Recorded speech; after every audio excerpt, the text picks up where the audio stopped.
The Prophet ﷺ said that when a person leaves their home and says, Bismillah, tawakkaltu ala Allah, وَلَا حَوْلَ وَلَا قُوَّةَ إِلَّا بِاللَّهِ. With the name of Allah, I put my trust in Allah, and there is no power or strength except with Allah, that the angels respond. And the angels say, هُدِيتَ وَكُفِيتَ وَوُقِيتَ.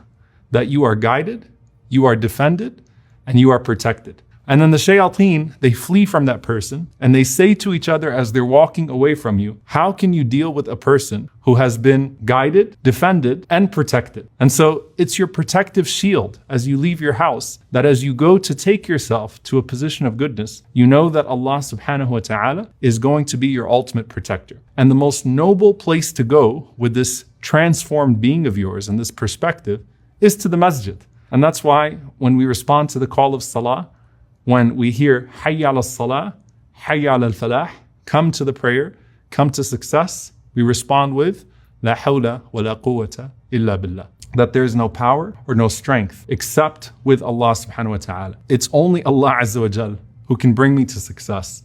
It's only Allah who can bring me to salah. Now, I don't make any excuses. I do my best to go out, but I know that at the end of the day, Allah is the one who grants me the means of success, and Allah is the one who rewards me with success. And so I fully put my trust in Him subhanahu wa ta'ala.